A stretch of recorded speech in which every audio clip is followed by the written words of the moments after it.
Guys welcome to Shetty contents. Guys ಇವತ್ತು ನಮ್ಮ YouTube ಅಲ್ಲಿ ಮೊದಲನೇ ವಿಡಿಯೋ ಬರ್ತಿದೆ ಗೈಸ್. ಆ ವಿಡಿಯೋದಲ್ಲಿ ಏನಪ್ಪಾ ಇವತ್ತು ನಾವು ಫಸ್ಟ್ ವಿಡಿಯೋ ಮಾಡ್ಬೇಕು ಅಂತ ಅನ್ಕೊಂಡಿದ್ದೀವಿ ಅಂದ್ರೆ ಫುಡ್ ಡೆಲಿವರಿ ಬಾಯ್ಸ್. ಗೈಸ್ ಇವತ್ತಿನ ದಿನ ಫುಡ್ ಡೆಲಿವರಿ ಬಾಯ್ಸ್ ನಮ್ಗೆ ಈಗ ಮಧ್ಯಾಹ್ನ ಅಲ್ದೆ ಬೆಳಿಗ್ಗೆ ಅಲ್ದೆ ನೈಟ್ ಅಲ್ದೆ ಎಂತ ಟೈಮಲ್ಲಿ ಕೂಡ ಆರ್ಡರ್ ಮಾಡೋದು ಕೂಡ ನಮ್ಗೆ ಊಟ ಎಲ್ಲ ತಂದ್ಕೊಡ್ತಾರೆ. ನಮ್ಗೆ ಎಂತ ಕೋವಿಡ್ ಟೈಮಲ್ಲಿ ಕೂಡ ನಮ್ಗೆ ಬಂದು ತುಂಬಾ ಸಹಾಯಗಳು ಮಾಡಿದ್ದಾರೆ ಅಂತ ಕೂಡ ನಾವು ಹೇಳ್ಬೋದು. ಗೈಸ್ ಇವತ್ತು ಅಂತ ಫುಡ್ ಡೆಲಿವರಿ ಬಾಯ್ಸ್ಗಳಿಗೆ ಎಲ್ಲ ಪೇಮೆಂಟ್ ಎಲ್ಲ ಕರೆಕ್ಟಾಗಿ ಸಿಗುತ್ತಾ, ಇಲ್ಲ ಅವ್ರು ಮಾಡೋ ಕೆಲ್ಸಕ್ಕೆಲ್ಲ ಯಾವ ಜನರು ರೆಸ್ಪಾನ್ಸ್ ಕೊಡ್ತಾರೆ, ಈಗ ಅವ್ರ ಕಂಪ್ನಿಯಿಂದ ಅವ್ರಿಗೆಲ್ಲ ತುಂಬಾ ಏನಾದ ಒಂದು ಯಾವ್ದೇ ರೀತಿಯಾದಂತ ಒಂದೊಂದು ಇನ್ಶೂರೆನ್ಸ್ ಆಗ್ಲಿ ಇಲ್ಲ ಅದಕ್ಕೆ ಒಂದು ಬೆನಿಫಿಟ್ಸ್ ಆಗ್ಲಿ ಸಿಗುತ್ತಾ ಏನೋ ಯಾಕಂದ್ರೆ ನಮಗೂ ಕೂಡ ಗೊತ್ತಿಲ್ಲ. ಅವ್ರ ಹತ್ರ ನಾವ್ ಮಾತಾಡ್ಸ್ಬೇಕು ಅಂತ ನಾವು ಅನ್ಕೊಂಡಿದ್ದೀವಿ. ಬನ್ನಿ ಇವತ್ತು ಅವ್ರ ಹತ್ರ ಹೋಗಿ ಮಾತಾಡೋಣ. ಹಾಯ್ ಗೈಸ್, ಅದೇ ನಿಮ್ಗೆ ಹೇಳ್ತಿದ್ದಂಗೆ ಇವತ್ತು ಒಬ್ರು ಡೆಲಿವರಿ ಬಾಯ್ಸ್ ಬಗ್ಗೆ ಮಾತಾಡ್ಬೇಕು ಅಂತ ಅನ್ಕೊಂಡ್ವಿ. ಇವತ್ತು ನಮ್ಮ ಮೊದಲನೇ ವ್ಯಕ್ತಿ ಸಿಕ್ಕಿದ್ದಾರೆ, ಬನ್ನಿ ಅವ್ರ ಬಗ್ಗೆ ತಿಳ್ಕೊಳ್ಳೋಣ. ಸರ್ ನಮಸ್ಕಾರ. ಹಾಯ್ ಸರ್ ನಿಮ್ಮ ಹೆಸರು? ಮಹೇಶ್. ಸರ್ ನಿಮ್ದು ಯಾವ ಊರು? ನಮ್ದು ಬಂದು ಚಾಮರಾಜನಗರ. ಚಾಮರಾಜನಗರ. ಸರ್ ನೀವು ಎಷ್ಟು ದಿವಸದಿಂದ ಕೆಲಸ ಮಾಡ್ತಿದ್ದೀರಾ ಸರ್ ಸ್ವಿಗ್ಗಿಲಿ? ಈಗ ಒಂದ 4-5 ತಿಂಗಳಿಂದ. 4-5 ತಿಂಗಳಿಂದ. ಸರ್ ಈಗ ನೀವು ಸ್ಟೇ ಆಗಿರೋದು ಎಲ್ಲಿ? ಅಲ್ಲಿಂದ ಅಪ್ ಅಂಡ್ ಡೌನ್ ಮಾಡ್ತೀರಾ ಇಲ್ಲ ಹೆಂಗೆ, ಇಲ್ಲ ಇಲ್ಲೇ ಇರ್ತೀರಾ? ಸ್ಟೇ ರೂಮ್ ಇದೆ, ಅಲ್ಲಿ ಸ್ಟೇ ಆಗಿದ್ದೀವಿ. Okay sir. ಈಗ ನಿಮ್ಗೆ ಸ್ವಿಗ್ಗಿ ಕೊಡೋಂತ ಪೇಮೆಂಟ್ ಗಳೆಲ್ಲ ನಿಮ್ಗೆಲ್ಲ ವರ್ತ ಆಗ್ತಿದ್ಯಾ? ಪರವಾಗಿಲ್ಲ. ಅಂದ್ರೆ ಇದ್ರಲ್ಲೇನೋ ಕೋಟ್ಯಾಧಿಪತಿ ಆಗಕ್ಕಾಗಲ್ಲ ಅಥವಾ ಮನೆ ಕಟ್ಸಕ್ಕಾಗಲ್ಲ. ಜೀವನನ ಒಂದ್ ಮಟ್ಟದಲ್ಲಿ ತಗೊಂಡ್ ಹೋಗ್ಬೋದು ಅಷ್ಟೇ. ಜೀವನಕ್ಕೆ ಏನ್ ತೊಂದ್ರೆ ಇಲ್ಲ. ಇದನ್ನ ನಂಬ್ಕೊಂಡು ಬರ್ಬೇಡಿ. ಅಂದ್ರೆ ಜೀವನ ಮಾಡ್ತೀನಿ ಅಂತ ಬರೋರು ಬನ್ನಿ. ಕೋಟ್ಯಾಧಿಪತಿ ಆಯ್ತೀನಿ, ಮನೆ ಕಟ್ಟಿಸ್ತೀನಿ, ಮದುವೆ ಮಾಡ್ತೀನಿ ಅನ್ನೋರು ದಯವಿಟ್ಟು ಬರ್ಬೇಡಿ. Okay sir. ನಿಮ್ಗ ಮನೆಯಲ್ಲಿ ಮಕ್ಳು ಎಷ್ಟು ಜನ ಇದಾರೆ? ಅವ್ರ ಪಾಡ್ಗ ಅವ್ರು ಇದಾರೆ. ಏನ್ ಮಾಡ್ಕೊಂಡಿದ್ದಾರೆ ಸರ್ ನಿಮ್ ಮಕ್ಳು? ಓದ್ತಾ ಇದಾರ. Okay sir. ಈಗ ನೀವು ಈಗ ಈ ಫೀಲ್ಡ್ ಅಲ್ಲಿ ಎಷ್ಟು ವರ್ಷದಿಂದ ನೀವು ಕೆಲಸ ಮಾಡ್ಕೊಂಡು ಹೋಗ್ತಿದ್ದೀರಾ? ಈಗ ನನಗೆ 5 months ಆಯ್ತು ಅಷ್ಟೇ.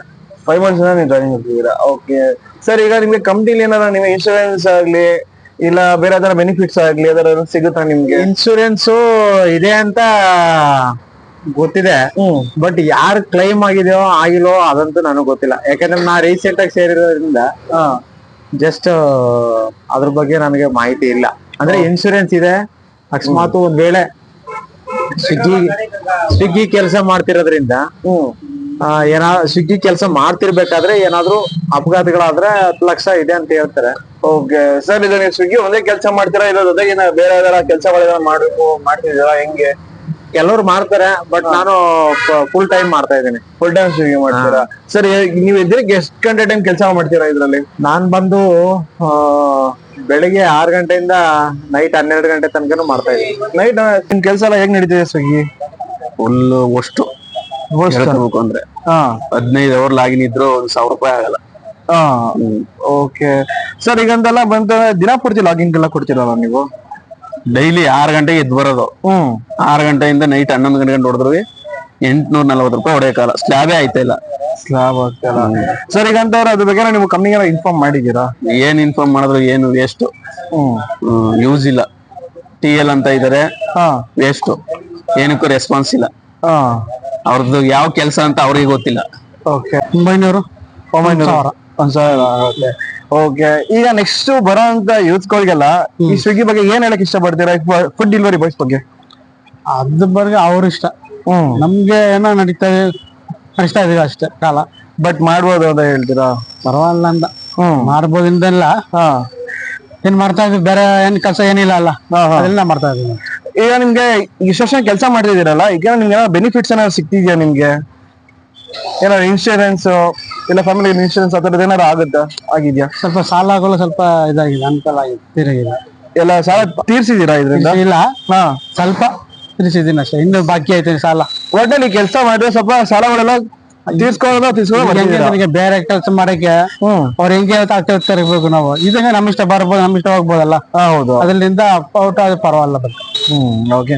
ಇದೆಲ್ಲ ನಿಮ್ಗೆ ಮ್ಯಾನೇಜರ್ಸ್ ಎಲ್ಲ ಸಪೋರ್ಟ್ ಇದಾರ ನಿಮ್ಗೆ? ಸಪೋರ್ಟ್ ಯಾರಿಲ್ಲ. ಯಾರು ಸಪೋರ್ಟ್ ಇಲ್ಲ ನಿಮ್ಗೆ? ಓಕೆ. ಈಗ ಏನೋ ಒಂದ್ಸಲ ಇಶ್ಯೂ ಆಯ್ತು, ಕಸ್ಟಮರ್ ನಿಮ್ಗೆ ಏನಾರ ಮಾತುಕತೆ ಏನಾರ ಆಯ್ತು ಅಂತ ಈಗ ಮ್ಯಾನೇಜರ್ ಫೋನ್ ಮಾಡಿರೋ ಅದೆಲ್ಲ ಸಾಲ್ವ್ ಮಾಡ್ಕೊಡ್ತಾರ? ಅದೆಲ್ಲ ಆಗಿದ್ಯಾ? ಆತರ ಏನ್ ಆಗಿಲ್ಲ. ಆ ತರದೆಲ್ಲ ಏನಾಗಿಲ್ಲ. ಆಗ ಅರ್ನಿಂಗ್ ಜಾಸ್ತಿ ಆದಾಗ ಜಾಸ್ತಿ ಆಗುತ್ತೆ. ಸರ್ ನೀವು ಎಷ್ಟು ಗಂಟೆ ಕೆಲಸ ಮಾಡ್ತೀರಾ?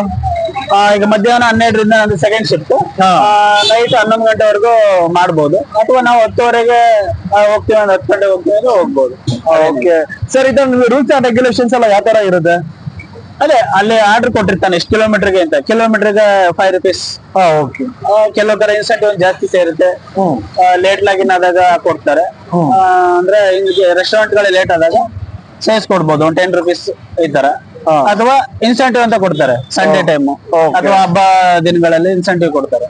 ಓಕೆ ಸರ್, ನಿಮ್ಗೆ ಕಸ್ಟಮರ್ಸ್ ಗಳೆಲ್ಲ ಯಾವ ರೀತಿ ಎಲ್ಲ ನಡ್ಕೊ ಚೆನ್ನಾಗಿ ರೆಸ್ಪಾನ್ಸ್ ಮಾಡಿದ್ದಾರೆ. ರೆಸ್ಪಾನ್ಸ್ ಎಲ್ಲ ಚೆನ್ನಾಗಿದೆಯಾ? ಕೆಲವು ಕಡೆ ಯಾಕೆ ಲೇಟ್ ಆಗ್ಬೋದು ಅಂತ ಕೇಳಿರ್ಬೋದು.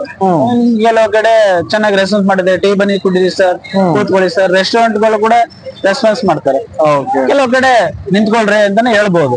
ಅದು ಅವ್ರ ಕೆಲಸದ ಮೇಲೆ ನಿಗದಿ ಆಗುತ್ತೆ. ನಾವು ಅವ್ರನ್ನ ದೂಷಣೆ ಮಾಡಕ್ ಆಗಲ್ಲ, ಯಾಕಂದ್ರೆ ನಾವು ಬಂದಿರೋದೇ ಡೆಲಿವರಿ ಮಾಡ್ಲಿಕ್ಕೆ ಕಸ್ಟಮರ್ಗೆ. ನಾವು ಚೆನ್ನಾಗಿ ರೆಸ್ಪಾನ್ಸ್ ಮಾಡಿದ್ರೆ ಅವರು ಕೂಡ ಚೆನ್ನಾಗಿ ರೆಸ್ಪಾನ್ಸ್ ಮಾಡ್ತಾರೆ. ಕೆಲವರು ರಿಸ್ಟ್ ಇರ್ಬೋದು, ಅಂದ್ರೆ ಸ್ಟ್ರಿಕ್ಟ್ ಆಗಿ ಇದ್ ಮಾಡ್ಬೋದು. ಬಟ್ ಅದಕ್ಕೆ ಅಂದ್ರೆ ನಾವು ಬಿಟ್ಟು ಹೋಗಕ್ಕಾಗಲ್ಲ, ಕೆಲಸ ನಾವು ಮಾಡ್ಲೇಬೇಕಾಗುತ್ತೆ. ಚೆನ್ನಾಗಿ ರೆಸ್ಪಾನ್ಸ್ ಇದೆ.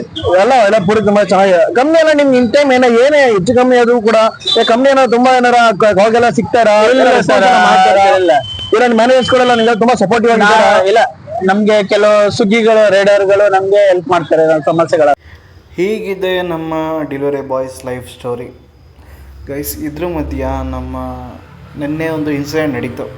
ಆ ಇನ್ಸಿಡೆಂಟ್ ಏನಪ್ಪ ಅಂತಂದರೆ, ನಮ್ಮ ಡೆಲಿವರಿ ಬಾಯ್ಗೆ ಒಂದು ಆರ್ಡ್ರ್ ಬಂದಿದೆ, ಸಿಗರೇಟ್ ಪ್ಯಾಕು. ದಟ್ಕಳ್ಳಿ ಇನ್ಸ್ಟಾಮಾರ್ಟ್ ಸ್ಟೋರಿಂದ ಅವರು ಆರ್ಡ್ರು ತೊಗೊಂಡು ಹೋಗಿದ್ದಾರೆ. ಕಸ್ಟಮರ್ ಲೊಕೇಶನ್ಗೆ ಹೋಗಿ ಫೋನ್ ಮಾಡಿದ್ರು. ಕಸ್ಟಮರ್ ಲೊಕೇಶನ್ 4 ಜನ ಕಾರಲ್ಲಿದ್ದರಂತೆ ಕಸ್ಟಮರು. ಅದರಲ್ಲಿ ಸಿಗರೇಟ್ ಪ್ಯಾಕ್ ಇಸ್ಕೊಂಡು ಆಮೇಲೆ ದುಡ್ಡು ಕೇಳಿದ್ದಾರೆ, ದುಡ್ಡು ಕೊಟ್ಟಿಲ್ಲ. ಇವರು ಕೂಡ ಒಂದು 2-3 ಸಲ ಕೇಳಿದ್ರು, ಕೊಡಲ್ಲ, ಏನು ಮಾಡ್ಕೊತೀಯ ಮಾಡ್ಕೊ, ಏನು ಹಂಗೆ ಹಿಂಗೆ ಅಂತೆಲ್ಲ ತುಂಬ ಆವಾಜ್ ಹಾಕಿದ್ದಾರೆ. ಇವ್ರಿಗೂ ಆ ಟೈಮಲ್ಲಿ ಏನು ಮಾಡಬೇಕು ಅಂತ ಗೊತ್ತಾಗಿಲ್ಲ. ಸರಿ ಆಯಿತು, ಓಕೆ, ಏನು ಬೇಡ ಅಂತ ಹೇಳ್ಬಿಟ್ಟು ವಾಪಸ್ ಬಂದ್ಬಿಟ್ರು. ಈ ಥರದ್ದೆಲ್ಲ ಮಾಡೋದಕ್ಕೆ ಅವ್ರಿಗೆ ಮನ್ಸಾರು ಹೆಂಗೆ ಬರುತ್ತೆ? ನಿಮ್ಮನೆ ದೀಪ ಉರಿತಿದೆ ಅಂತಂದಾಗ ನಿಮ್ಮನೆ ದೀಪ ಉರಿಸ್ಕೊಡಿ. ಯಾರು ಕೂಡ ನಿಮ್ಮನೆ ದೀಪ ಹಚ್ಚೋಕ್ಕೆ ಬರೋಲ್ಲ. ಬೇರೆ ಮನೆ ದೀಪನೂ ಕೂಡ ಉರಿಯೋಕ್ಕೆ ಬಿಡಿ. ದಯವಿಟ್ಟು ಇನ್ನೊಂದ್ಸಲಿ ಯಾರು ಕೂಡ ಈ ಥರ ಕೆಲಸಗಳು ಮಾಡಬೇಡಿ. Thank you.